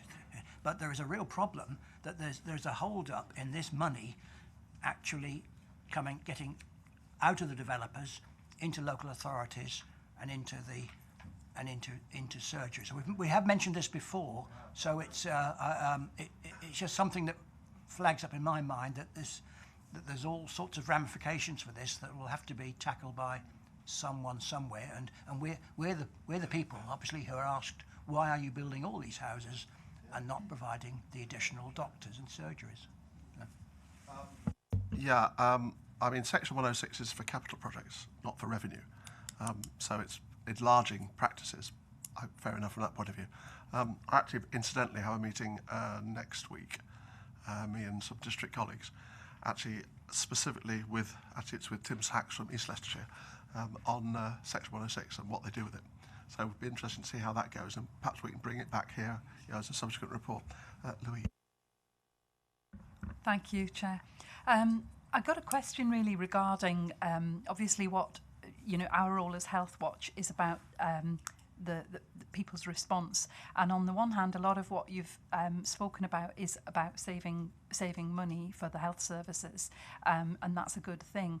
And the question I have is around communicating the changes and the thinking behind the changes to the service users. Because what we find is that there can easily be a perception that last year my relative went in, had the same operation, went back, saw a consultant. This year I'm cut off, there's nothing. And if it isn't communicated to patients that don't expect to go back to hospital, we're going to save you the bother of going all that way, you're going to see somebody closer to home. But if the communication isn't there, then you've got a problem with customer satisfaction, possibly. You've got a problem in managing people's expectations and therefore their dissatisfaction. And I think a backup service, does need to be in place, because you have a procedure or an operation, and it's very difficult as a layperson to understand after 6 weeks or 6 months, is this twinge acceptable, is it not? Like, how long do I wait before I say to my GP, I really don't think it went well, my knee still hurts or whatever, So backup information and communicating in advance what to expect, because what we have seen is some changes, like you won't necessarily see a GP when you go down to the surgery. You may be triaged and sent elsewhere. Sometimes people are dissatisfied with that because they don't realise there's good thinking behind this, that clinically what you get is going to be fine and perfect, suitable for your needs. People just think it's cuts. So I would urge you to think about the communication to the service users. Thanks. Personally, I think I've got nothing to say other than I completely agree. That there is an expectation management issue here, both for the service users and, as I say, for the people who are actually providing the service. We're talking about changing 70 years at least of culture.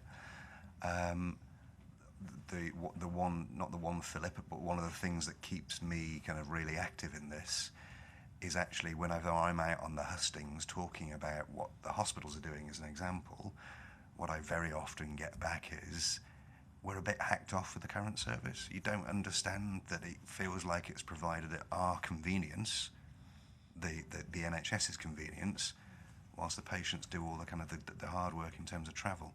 If we can start addressing that both in terms of clinical value and the kind of the exporting of certain services at scale, then I think it will be welcomed with open arms if they understand the reasons we're doing it. And I have to be absolutely straight. The lead on this is not the saving money bit.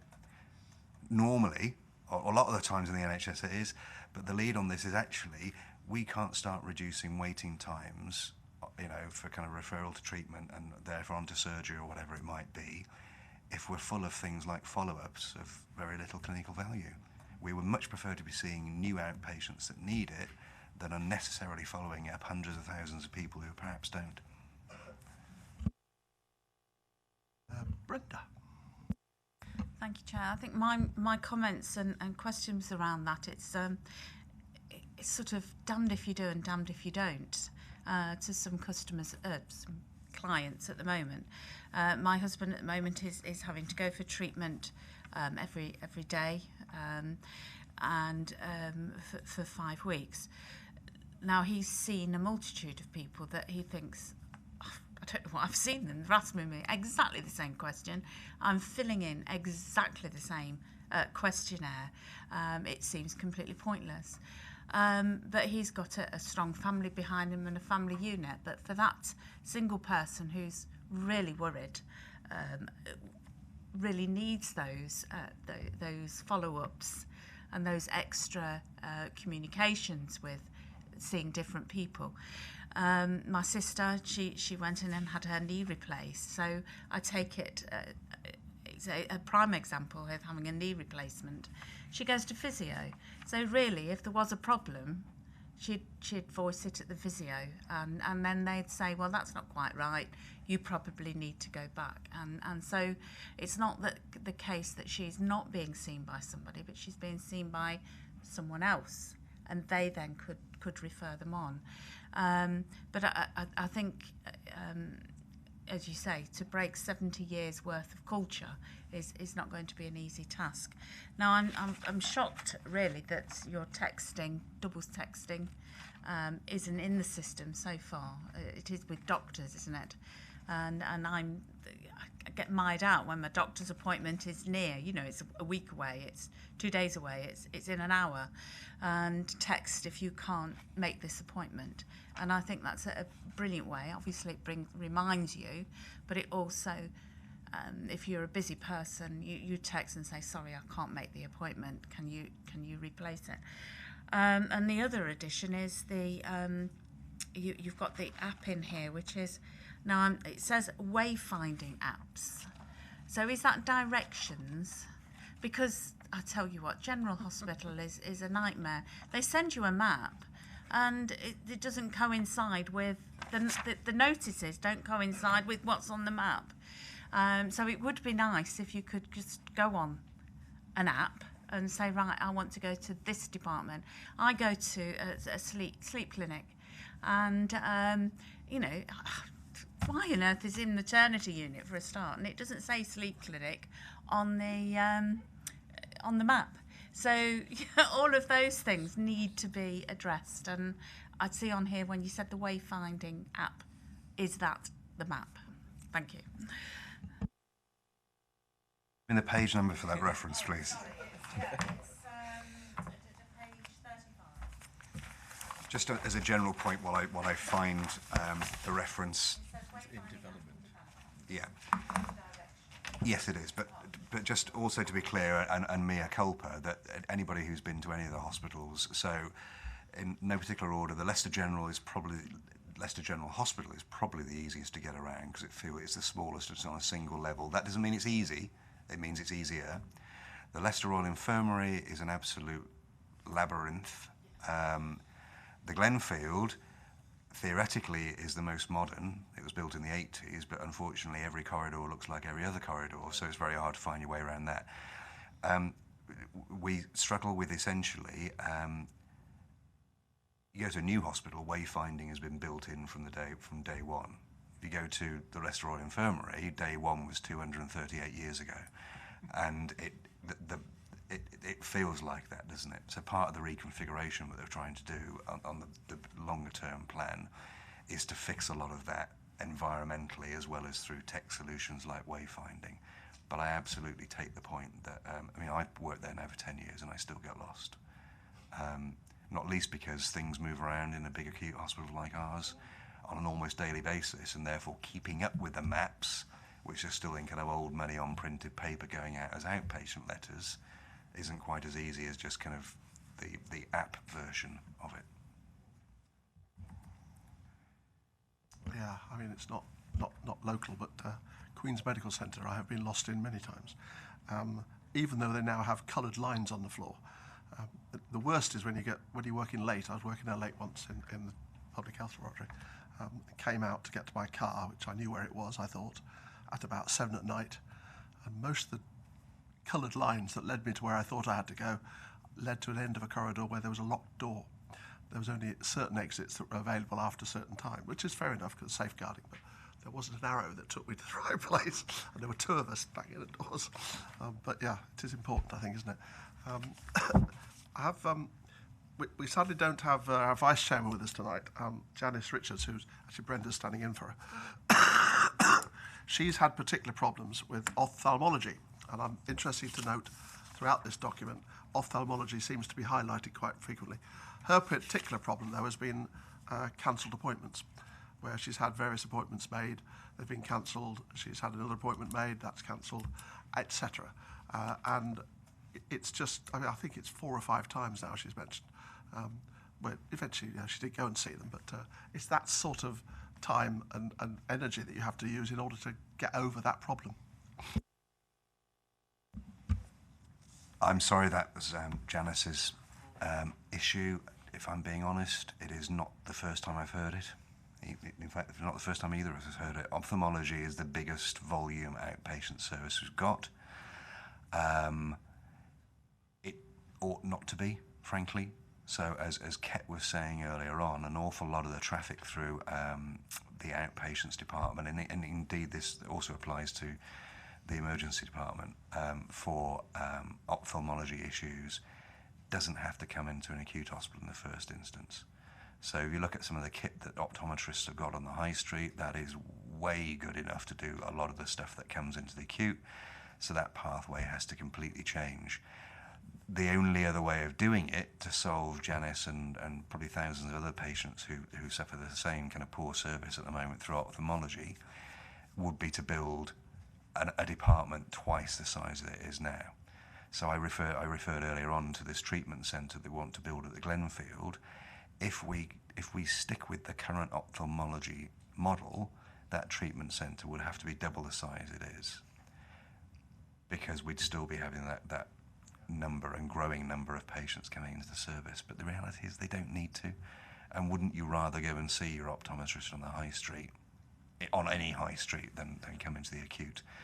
So and that feels probably, to Janice's point of view, like it's kicking the can down the road.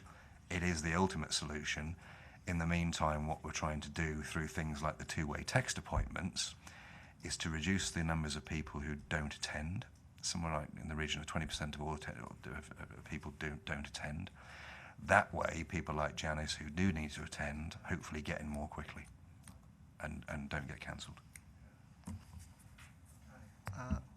Amanda, and then... Hi, I just wanted to follow on the non-attendance to those that actually attend. I think probably linked to the problems that Janice has been having, to be honest. My father-in-law is exactly the same with his sets of outpatients. Is he'll get an appointment, he'll get cancelled, get an appointment, get cancelled, and he hasn't actually got a clue when he's supposed to be there and what's expected of him. So I imagine there are a lot of people just confused about when they need to attend. It's not the same in all departments, though, you know. So we attend at children's outpatients, and the service there is absolutely superb. Touch wood, because I don't want it to change. But they essentially, it's all in one place. The dermatologist, the nutritionist, the people. My daughter has multiple allergies, which is why we go. So it's not all bad news in terms of outpatients. But as Kevin's already said, if we can have more data that sits behind the KPIs, is where is, do we have frequent flyers that cancel regularly? What's the process if you cancel 3 appointments? Do you then get kicked off and have to start the process again? What's the, what are we doing to try and combat that gap? Because that gap's getting wider. It's, the demand is growing, but the gap of non-attendance is growing, and that some of the issues could be solved by actually providing that difference.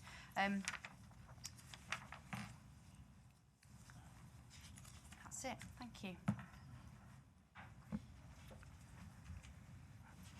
I think we said yes, that we're very happy to come back with some metrics. I would hope that in kind of when I said I was getting my excuses in first, when I was setting out quite how big a hill to climb we've got on this is not going to be an overnight thing. This is, as I say, the NHS long-term plan is 300,000 fewer outpatient appointments over a period of 5 years. As it happened, I was talking to my exec team yesterday afternoon. That this is the kind of the clinical directors who run all these services. And that their first point was to push back. Well, actually, we need to see some of these patients. That cultural thing was a first thing that came up, and this is with I would have thought preaching to the pulpit. So, I think your experience of children's outpatients versus maybe your father's experience of ophthalmology, children's outpatients, because it has much lower volumes. Because the children's hospitals, even as it is, tries to do these kind of things as a one-stop shop. That's the way we need to go. Unfortunately, though, if you're a multimorbid, frailer person over the age of 75 with maybe a dicky ticker, a bit of a respiratory issue, it's a technical term for a heart problem, a bit of a respiratory issue, maybe some diabetes in there, and not very good on your legs, you won't get seen by one clinician, and you probably won't get seen on one day, and that's the kind of stuff that we need to fix. But the fix is not overnight, not least because those 3 clinics are in 3 different hospitals currently. which, going back to the reconfiguration piece, is what we're trying to sort out. Louise. Thank you, Chair. I just wanted to give a little bit of information that might be valuable to your Vice Chair and to other people here. Healthwatch is currently doing a mini project on the impact of cancellations. So it's not a quantitative bit of work. We're not looking at the numbers of people affected. We're looking at the impact of cancellations. So if people want to get in touch with us and let us know their experience, I think the project's running for another 2 or 3 weeks, and we are looking for people who'd be willing to be interviewed. You'd be reported anonymously, but we're interested in people's experience, and the interview would probably be on the telephone and probably be 20 minutes or something like that. So if that's of value to yourselves and the people you represent, then by all means pass that information on. Ted. Now, I'll firstly say maybe this issue's been discussed while I went to go and answer a call of nature, but psychic. Yeah. So, is there a plan? Well, is there a already, or is there be a plan either in CCGs or within NHS England as a whole to look at or to standardise the what happens when someone does miss an appointment and is discharged? Now, I mean, to give an example, say for example you've got someone with mental health problems. Now, many mental health conditions, your mood changes hugely. So there may be times where you feel well, or you could be in a state of depression or even mania, and you miss your appointment, and you're then told, well, you're discharged from the psychiatrist, you need to go back to your GP. Well, of course, when you hit the crisis, you get an emergency pump to the doctor, and the doctor says, well, he's discharged you. And when you look, it's because you haven't attended your appointments. Whereas with the impact, say, for example, people with attending a skin clinic or something, or perhaps, your example of the sleep clinic, it might be, well, you're discharged, but it's not a life-threatening condition. So don't take it the wrong way. Thank you. But in terms of education campaigns, is it something that the NHS is looking to do? I mean, the side of ambulances, and billboards, have for years talked about, you wouldn't call an ambulance for a cut on your finger. So, what is actually being done to standardise this? Because, we need to tackle the issue of people who are, through various reasons, possibly one ill discipline, and a lack of gratitude for the service, an emotional connection with it, just saying, I'm not going, to the ones that maybe have health problems, and some of those do trigger the fact that, I've missed the appointment, or I can't go now. It's a big question, I know, but it's just to catch a feeling of what's is happening and what is going to happen to try and standardise this. So just on the specifics of say a mental health referral, I'm not over that. I don't look after mental health, and I don't want to speculate on the way they run it. But I take the point that actually that is a more complicated referral pathway in a sense, and if you are feeling particularly manic at a certain point in your cycle, then maybe your likelihood to attend an appointment is reduced, but that's probably a question for my colleagues in LPT. In terms of the broad principle, if patients don't attend a clinic more than once, then they will be referred, this is through UHL, for our, the acute hospitals, then they'll be referred back to their GP. Now you might ask, well, what happens if that patient is being referred for a cardiology investigation, but they also have mental health issues? Again, I couldn't speculate, but the broad principle is that they are referred back to their GP as they haven't attended more than once, Frankly, we can use the slot for somebody who does need to attend. All that said, the point about two-way texting, reminder letters, phone calls, is to try and reduce to the absolute minimum the idea that somebody is not going to attend, because it's not good for them. Presumably the referral, after all the stuff that Ket's talked about, is a robust referral, and therefore there is a clinical need there. Therefore they need to be seen, and it's our duty to therefore encourage them to be seen to the best of our abilities. But ultimately, just coming back to the point around marketing, raising the profile, that's my old background many years ago, and every marketing campaign that I've seen the NHS run has broadly had exactly the opposite effect to the one that it was supposed to have. So as an example, recently the very highly paid marketeers in what's called the Nudge Unit in Downing Street, Behavioural Insights Unit, spent an awful lot of money trying to look at a series of postcodes that were over-referring into A&E as a consequence of spending a few £100,000 trying to persuade them not to over-refer to A&E. All it seemed to do was remind people that A&E existed and referrals went up. So that's you know. So I've gone full circle on some of this marketing stuff.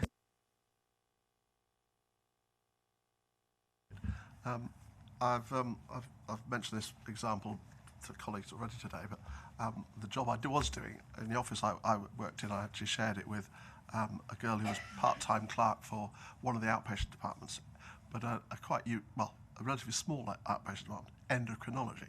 So they only had about 8 or 12 patients a week, and that was over 2 days, a Wednesday and Thursday. Every single patient was phoned up beforehand, make sure their blood tests were in because they needed blood test results, and if they ever missed one, by crikey, she made sure that they didn't miss another one. But it was all done in a friendly way, of course, but it was always checking, making sure. But it was a huge amount of work. I mean, for the 2 part-day clinics, I bet this girl spent nearly 4 days, full-time, almost, checking that the patients were actually going to come. That's a small outpatient clinic. So, I mean, no, ophthalmology. Yeah, the system needs to change, doesn't it?